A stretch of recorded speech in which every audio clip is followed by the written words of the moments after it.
Hello hi ഇന്ന് നമ്മളൊരു recipe video ചെയ്താലോ. അപ്പം റെസിപ്പി എന്താണെന്നായിരിക്കും അല്ലേ നിങ്ങൾ പലരും ആലോചിക്കണത്. ഇന്നൊരു ബിരിയാണി റെസിപ്പിയാണ് കേട്ടോ. എന്ത് ബിരിയാണിയാണെന്നല്ലേ. അപ്പം ഒരു മട്ടൻ ബിരിയാണി എന്ന് പറഞ്ഞാൽ ഗൂഡല്ലൂർ ബിരിയാണി എന്ന് പറയും ചിലർ ഊട്ടി ബിരിയാണി എന്ന് പറയും, ചിലർ പറയും ഇതിനെ ബായ് ബിരിയാണി എന്ന്. ഞങ്ങളിതിന് പറയുന്നത് ബായ് ബിരിയാണി എന്നാണ് കേട്ടോ. അപ്പോൾ ഇതൊരു സ്പൈസി ബിരിയാണിയാണ്.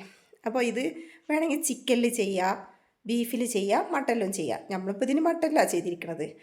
അപ്പം ബിരിയാണി ഇഷ്ടമില്ലാത്തവരും ആരും ഉണ്ടാവില്ലല്ലോ അല്ലേ. എനിക്കും അതെ കേട്ടോ, ബിരിയാണിയാണ് ഇഷ്ടം.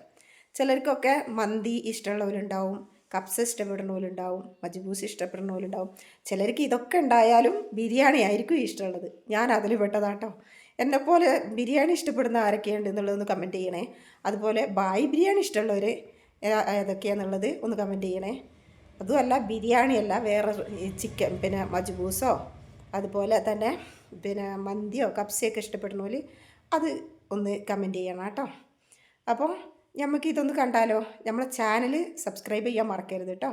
അതുപോലെ ഇഷ്ടപ്പെട്ടാൽ ഒന്ന് ലൈക്കും കമൻസും ഒന്ന് ഷെയറും ചെയ്യണം കേട്ടോ. എല്ലാവരും ഒന്ന് ഇത് ട്രൈ ചെയ്യുകയും വേണം കേട്ടോ. എങ്ങനെയുണ്ട് എന്നൊന്ന് കാണാൻ, നിങ്ങൾക്കൊന്ന് ടേസ്റ്റ് ചെയ്യാമല്ലോ. ഊട്ടിയിലൊക്കെ വരുമ്പോൾ അധികം ആൾക്കാർ ഇത് കഴിച്ച് നോക്കിയിട്ടുണ്ടാവും. അത് നമ്മൾ സ്വന്തമായിട്ട് ചെയ്യുമ്പോൾ എങ്ങനെയുണ്ട് എന്നൊന്നും കൂടെ കാണാം. അപ്പോൾ നമ്മൾ വീഡിയോയിലേക്ക് പോകാം കേട്ടോ. അപ്പോൾ ഓക്കെ, കണ്ടാലോ.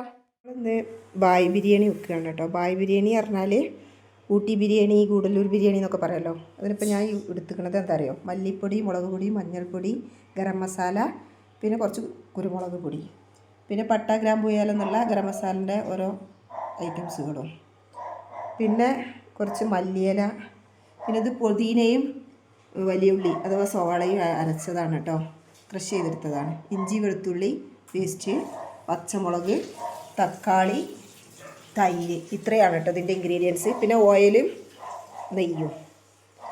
അരി നിങ്ങൾക്ക് ഇഷ്ടമുള്ള അരി എടുക്കാം കേട്ടോ. ഞാൻ ചെറിയ അരിയാണ് എടുക്കുന്നത്. ബാസ്മതി റൈസ് എടുക്കുന്നവർക്ക് അതും നന്നായിട്ടുണ്ടാവും. ഞാൻ ജീരകശാല അരി, ചെറിയ അരിയാണ് എടുക്കുന്നത്. ഉണ്ടാവും. പട്ട ഗ്രാമ്പൂ ആയാലും പച്ചമുളക് ഇട്ടിട്ട് ഫസ്റ്റ് പൊട്ടിക്കണം കേട്ടോ. ഇതിക്ക് മല്ലിയില ഇട്ട് പൊട്ടിക്കണം. മല്ലിയിലും കൂടി ഇട്ടിട്ടാണ് ഞാൻ ഇതിക്ക് ഇഞ്ചി വെളുത്തുള്ളി പേസ്റ്റ് അതേമാതിരി ഓരോന്നോരോന്ന് വഴിയായിട്ട് ഇടും. ഓരോന്ന് മൂട്ട് വരുമ്പോൾ വെള്ളം ഒഴിച്ചിട്ട് വറ്റിച്ചിട്ട് എടുക്കല കേട്ടോ, ദമ്മിട്ട് എടുക്കല. അല്ലാതെ വെച്ച് ഊറ്റിയിട്ടല്ല കേട്ടോ അരിയിടൽ. ഈ ബിരിയാണിക്ക് മട്ടനാണ് നമ്മൾ യൂസ് ചെയ്യുന്നത്. നിങ്ങളൊന്ന് ട്രൈ ചെയ്ത് നോക്കിയെങ്കിൽ ഈ ബിരിയാണി ഒരു സ്പൈസി ബിരിയാണിയാണ് ഇത് കേട്ടോ. ഇത് കണ്ടോ, ഇഞ്ചി വെളുത്തുള്ളി പേസ്റ്റ് ഒന്ന് പിന്നെ ഇതാകിയതിന് ശേഷം വാടിയതിന് ശേഷം ഞാനതിക്ക് നമ്മൾ ക്രഷ് ചെയ്ത സവാളയും പുതിനയിലയും അത് രണ്ടും കൂടി നമ്മൾ ക്രഷ് ചെയ്തിട്ടാണ് കേട്ടോ അതിലിടേണ്ടത്.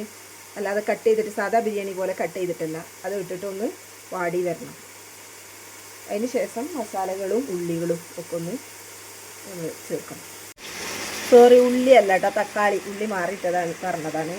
തക്കാളി നമ്മൾ ഇട്ടിട്ട് വാട്ടിയെടുക്കണം. അത് വാടിയതിന് ശേഷം തക്കാളി വാടിയതിന് ശേഷം മസാലകളൊക്കെ ഇട്ടു കേട്ടോ. മല്ലി, മുളക്, മഞ്ഞൾപ്പൊടി, ഗരം മസാലപ്പൊടി, കുരുമുളക് പൊടിയൊക്കെ ഇതിൽ ആഡ് ചെയ്തു. ഇനി അതൊന്ന് നല്ലോണം ഒന്ന് മൂത്തതിന് ശേഷം തൈരും നമ്മളെ മട്ടനും ചേർത്ത് വെക്കുക. എന്നിട്ട് ഒന്ന് വാടി വരുമ്പോൾ കുറച്ച് അത്യാവശ്യം വെള്ളം പാകത്തിന് ഒഴിച്ചിട്ട് തിളച്ച് വരുന്നവരെ ഒന്ന് കാത്തിക്കാം. കുറച്ച് തൈരും ആഡ് ചെയ്തിട്ട് കേട്ടോ. തൈരൊന്ന് ഇളക്കി ഇനി മിക്സ് ചെയ്തിട്ട് നമുക്ക് മട്ടൻ ആഡ് ചെയ്ത് കൊടുക്കാം. എന്നിട്ട് ഒന്നും കൂടെ അതൊന്ന് മൈദ മസാല പിടിക്കണവരെ കാത്തിക്കുക. മട്ടൻ അതിൽ ആഡ് ചെയ്തിട്ടുണ്ട് ഞാൻ. ഇനി അതിലുള്ള തന്നെ കുറച്ച് വെള്ളമുണ്ട്, മട്ടൻ വേവിച്ചപ്പോൾ കിട്ടിയ ആ ഒരു സ്റ്റോക്ക് നമ്മളതിൽ ചേർത്ത് കൊടുക്കുക. എന്നിട്ട് വേവിച്ചെടുക്കുക കേട്ടോ. ഒരു കപ്പ് അരിക്ക് 1.5 കപ്പ് വെള്ളം, അങ്ങനെ ആ അളവിൽ ചേർത്ത് കൊടുത്തിട്ടുണ്ട് കേട്ടോ. പിന്നെ ഉപ്പും, നമ്മൾ ആവശ്യത്തിനുള്ള ഉപ്പും ചേർത്തിട്ട് നല്ലൊന്ന് മിക്സ് ചെയ്തിട്ട് തിളക്കണ വരെ വെക്കുക. എന്നിട്ട് അരി കഴുകി നല്ല വാർത്തതിന് ശേഷം അതിലിട്ട് കൊടുത്തിട്ട് ദമ്മിട്ടെടുത്താൽ മതി. അങ്ങനെയാണ് ഈ ബിരിയാണി.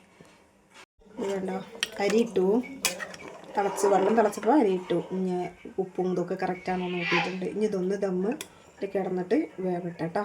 വെന്ത് കഴിഞ്ഞിട്ട് ഒന്ന് ഓഫാക്കിയിട്ട് ദമ്മിൽ ഒരു 5 മിനിറ്റ് കൂടി വെച്ചാൽ പിന്നെ മല്ലിയിലയും നെയ്യ് കാര്യങ്ങളൊക്കെ ചേർത്തിട്ട് ഇളക്കിയെടുത്താൽ നമ്മളെ ഊട്ടി ബിരിയാണി, ഗൂഡല്ലൂർ ബിരിയാണി ഒക്കെ പറയില്ലേ, അങ്ങനത്തെ ബിരിയാണി, ഞങ്ങൾ ബായ് ബിരിയാണി എന്ന് പറയും. ആ ബിരിയാണി റെഡി ആയിട്ടോ. നല്ല സ്പൈസി ആയിട്ടുള്ള ടേസ്റ്റി ആയിട്ടുള്ള ബിരിയാണിയാണ്. എല്ലാവരും ഒന്ന് ട്രൈ ചെയ്ത് നോക്കണം എങ്ങനെയുണ്ട് എന്നുള്ളത്. എന്നിട്ട് ഒരു കമൻസുകളും ഒക്കെ ഇടണം കേട്ടോ താഴെ. ലൈക്ക് ഇഷ്ടപ്പെട്ടാൽ ലൈക്കും ചെയ്യണേ. മല്ലിയില നെയ്യൊക്കെ തൂവിയിട്ടിട്ട് കേട്ടോ, എന്നിട്ടൊന്ന് ഇളക്കി എടുത്തിട്ട് എടുക്കണം. അപ്പോൾ അതോടുകൂടി കഴിഞ്ഞു. അങ്ങനെ നമ്മൾ ബായ് ബിരിയാണി റെഡി ആയിട്ടോ. ഊട്ടി ബിരിയാണി, മട്ടൻ ബിരിയാണിയാണ്. പിന്നെ ഇതാ തൈര് ചട്ടിനി ഉണ്ട്, പപ്പടം, പിന്നെ അച്ചാറും ഉണ്ട് കേട്ടോ. ഇത്രയാണ് സംഭവം. കുറച്ചും കൂടി ചെടികൾ നമ്മൾ കൊടുന്നിട്ടുണ്ട് കേട്ടോ. ഇത് അഗ്ലോണിമൻ്റെ കുറച്ച് വെറൈറ്റീസ് കൊടുന്നിക്കണ്. ഇതുണ്ടോ, ഇതെന്താണെന്നറിയില്ല. ഇതൊക്കെ അഗ്ലോണിമാണ്.